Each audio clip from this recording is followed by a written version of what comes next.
Really? You think America's more racist today than it was in the 1960s? I think still more racist than it should be. I mean, yeah, I want to say I think net racist. I mean, do you want it to be more racist? Yeah, that's what like it seems No, no, like. it's not. Actually, I think we're significantly less racist, so you can't blame racism for why these communities are not doing well. Really? Could No, you not significantly blame, less. Could you not blame, What for is your example, race metric? Well, let me look. Okay, so in the 1960s, blacks weren't allowed in the National Basketball Association. In the 1960s, the Civil Rights Act hadn't been passed until 1965. The 1960s, blacks were not allowed to go to the same schools as whites. So, like, that's my metric. So we passed the Civil Rights Act in It's 1965. kind of anecdotal. yeah, Oh, those how are about this? We had a black president elected twice in 2008 and 2012. Oh man, Alright, so here are we with Charlie Kirk as he debates a woke student, which her ideology seems to be racist. But then we have to check out why. Where was the ideology in a sense racist, and then what were they discussing? What was the question in a sense she asked? When we get down to the video, we are going to hear what they discuss. So without any further ado, let's get down to it. Economic and social equality. I don't know really what that means, but maybe you could tell me. What that interesting. means. Yeah, it means that like all people kind of get the same opportunities. in Like life. Cuba, or like Venezuela, No, not like Cuba or Venezuela. or like North Korea, No, not like. so, or like how the Soviet Union did it, right? No, I'd like you to stop like interrupting me. I think that all those examples of like capitalist systems are ones that aren't. The Soviet Union was not a capitalist system. Yes, I know. And Venezuela is not a socialist system. Sure it is. They nationalized their oil and gas reserves. They have nationalized healthcare, nationalized schooling. The government owns the means of production. How is it not a socialist country? Because because of the history of U.S. interference, socialism cannot be like enacted as it should be. It also sort of functions under the guise of socialism. I think a lot of the politicians Venezuela is are still corrupt. corrupt as fuck. Yeah, can you show me any socialist country that works? Yeah, most of Europe. So maybe Norway, Sweden, or Finland, Yeah. but they're more economically free than America. How so? On the World Economic Freedom Index, they're ranked higher than America. And so what does that like mean? So lower taxes, less regulation. So they're not, I wouldn't consider them to be socialist countries. They provide healthcare for all their citizens. So does Cuba. How does that work? I'm sure. Well, it's- because they're like Norway, Sweden, Finland also has a homogenous population. Oh, I want to know about this. yeah, Why do so- you think? Why is that sort of thing Yeah. promoted? Because it's 6 to 7 million people. They They don't. need a homogenized society. You don't need it But what is? I don't Yeah, even can know you the because explain they have rationale. low rates of immigration. Can you explain to me why? And so they like, have less people coming in their country every year that need Medicaid equivalent type social programs. Can you explain to me why They have the having strictest immigration policies in Europe, in Norway, Sweden, Finland, and they don't pay for a national military. 70 to 80% tax rates for the highest earners, of which I oppose completely. Sweden has full school choice, which I'm sure you support, right?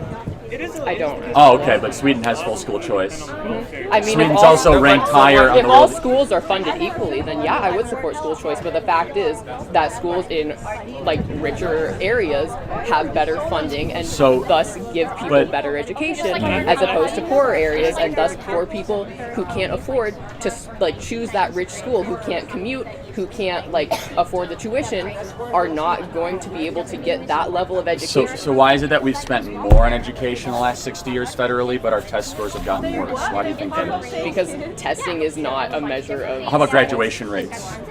I mean, any metric you use, our schools have gotten worse over the last 50 So years. funding the Where have tests is they going to got fix that? like I'm sorry? Where have they gotten? Baltimore, there are 7 schools in inner city Baltimore where they can't find So one probably kid in systematic 8th grade. racism. Oh, so wait, so do you think America's more racist today than it was in the 1960s?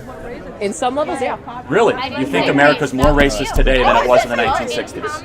I It's think. still more racist than it should be. I mean, yeah, I want to say I think net racist. I mean, Do you want it to be more racist? Yeah, 'Cause that's what like- it seems No, no, like. it's not. Actually, I think but we're it's- significantly less racist, so you can't blame racism just for 'cause why these something's communities less are not doesn't doing mean well. it's Really, could No, you not blame significantly like? Could you less. not blame, What for is your example? race metric? Well, let me look. Okay, so in the 1960s, blacks weren't allowed in the National Basketball Association. In the 1960s, the Civil Rights Act hadn't been passed until 1965. The 1960s, blacks were not allowed to go to the same schools as whites. So like that's my metric. So we passed the Civil Rights Act in I think those are just 1965. kind of anecdotal. Yeah, Oh, those how are about this? We had a black president elected twice in 2008 and 2012. Oh man, so since a black president was elected, we fixed racism, we right? quintupled. No, not we haven't finished racism. We're significantly less racist. So the talking point of the far left is that the inequities that the black community and minority communities are experiencing is because of systemic racism. In order for that argument to be true, America would have had the same sort of amount of racism over the last 60 years, or gotten more racist. Any sort of logical analysis of history would show we're significantly less racist today than they were in the 1960s. Yeah, you could still so then what is it? Any level of racism is still racism, dude. I think there's individual racism, but the idea that there's widespread systemic racism does not exist. Okay, what about, okay, so here's an example. Do you guys want to, okay, so, up until probably the mid-70s, like neighborhoods could choose not to sell homes to black people. That's why a lot of black people live in like certain like parts of town, you would say. And those are also generally parts of town that have like underfunded schools and stuff like that. So the Asian community went through the exact same type of discrimination, yet the Asian community is the richest community per race in America. So are you implying something about the black No, community? you know what I'm saying? I'm saying the Asian community did not have a series of social welfare programs designed at them, such as federal welfare systems, broken public schools. The Asian community were one of the poorest communities in the 1940s. Now they are the richest community per race in America. How did that happen? So you're saying black people are...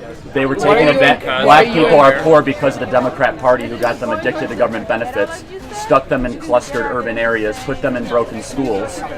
Is that and the started a war Democratic on Party police. did all of that? Yes, show me one urban city where there's a Republican mayor. Show me one urban area where there's more Republican congressmen than Democrat congressmen. Like currently? Yes, or even the last 50 years. It's Democrats that run the urban cities. Oakland, Yeah, Portland, thank fuck. Chicago, Philadelphia. But these are the most, so you said thankful, but these are the worst parts of America. The most murderous, the most bankrupt, the most hopeless are all run by Democrats. Yeah, but there's no way you can like make some sort of causation if there's no sort of control for that. Yeah. You can't Well, sure- like say it sure would you be can. worse without a Republican. No, there's no Well, way you can well, make that sort of listen, inference. I'm It's glad- impossible. so you just can't make that inference. Okay, You just so don't when- have data for it. I'm Oh sorry. yeah, so the Just when stop trying to make shit oh, so, up. okay, can I give you examples? No. No? Oh, you don't want facts? They're Do not facts. facts. Do facts bother you? No. Okay, so You when are gonna make up so fake facts. Republicans run cities, municipalities, and counties, have much lower levels of poverty over 30 years, better run schools, more likely to balance their budget, much more business competitive. That could be cool. Nine out Not of 10 of the most business competitive states in America are all run by Republican governors. And not Republican, yeah, it is actually. I mean, that doesn't Utah, Nevada, Arizona.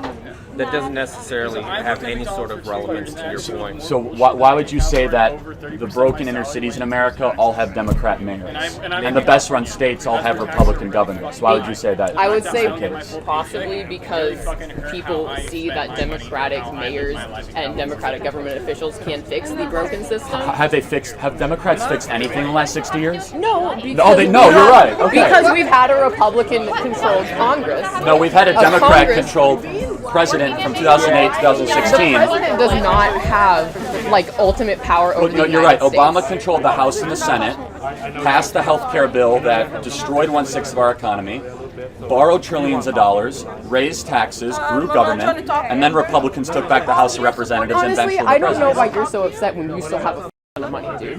What do you mean? I mean, you are. I'm not upset. You're the one that just swore. I'm actually quite happy and thankful I live in the greatest country ever to exist. Yeah, excuse me for swearing. I feel like this entire get-up is just you afraid of losing your economic and like white male privilege. Wait, what privilege do I have as a white person?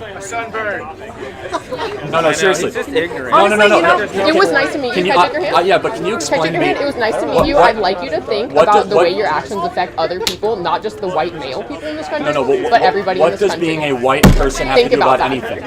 I actually have a question. Yeah, can someone explain to me what white privilege is? Can I ask you a question? Yeah, Asian privilege, because Asians in America actually are richer on average than whites in America. And so are Indian Americans, by the way. That's a very interesting one, but then I do not know why a lot of people are being bothered about white privilege. Some people feels like white people, you understand, have privilege, you understand, over the other. But then, as a matter of fact, is if some of the people who are complaining return back to their respective, you understand, countries, the truth is they will not even have the kind of freedom they are actually enjoying, you understand, in America. This is just, you understand, the truth about it, and this is just fact. If some people, you understand, some black people, you understand, feels that maybe probably in America they are not treating them well, I will just invite them for them to come back to Africa, right? If they see what that is actually happening in Africa, they will just appreciate the freedom they are actually having in America, or the freedom they are actually enjoying when it comes to some of the benefit they actually take directly, you understand, from the government through some of the social programs. If some of them should return back to their respective, you understand, country, they will not enjoy some of these things. These are just reality. As a matter of fact, some of them are just there. They have not actually returned back to their respective country for a visit. They have not kind of returned there for maybe probably, let's say, for a visit, because if they do so, they will not be seeing whatever, you understand, they are seeing. So the only thing I can advise some of the African and Americans is, while you find yourself there, just make sure that you work hard and stay away, you understand, from trouble, stay away from crime, stay away from whatever that will implicate you or that would kind of make us, you understand, to look bad. Okay, so when you are there, just focus on whatever that takes you there. Focus on it, you understand, and work hard. Change the narratives. And then if you have something that you know that you are so much, you understand, passionate about, for instance, you can look at, you understand, Charlie Kirk, when you go about, you understand, talking to people about America and all those things. He's just passionate about it, and that is why he is doing it. You can also look at Candy Owen. At least Candice is black, right? So you will not say that, you understand, because Charlie is white. Candice is black, and then she's also doing the same thing. You understand? So it's about you having passion, in a sense, for it, and not necessarily about white or black privilege. It's about you. Do you have passion for it? That is the question that you should be asking yourself before, when you're on, you understand, on some innocent, you understand, people, because I just see Charlie as a very innocent, you understand, person. But I don't know why people always feel that all this program he's having is because he is a white person. There are a lot of black people who also do the same thing, and everybody, innocent, is free to do the same thing. So if you're passionate, innocent, about something, why don't you do the same thing, instead of you when going on to say that, oh, it's a white privilege, that is why Charlie is enjoying some of these things? No, we don't have, you understand, to say so. Do you try to do so and then anybody stop you? Which I know that, you understand, no one, you understand, will stop you from doing so. So that is the reason why, you understand, Charlie feels that her ideology is just racist. But then I know that some of you have thought an opinion, and I wanted to share it at the comment section. And may God bless you as you do so. So this is the end of my video. If you like my reaction, you should like, share, and subscribe. And if you have any video you want me to react to, don't forget to drop it at the comment section, and I'm going to check it out. So you remain blessed, and I see you in my next video. Goodbye.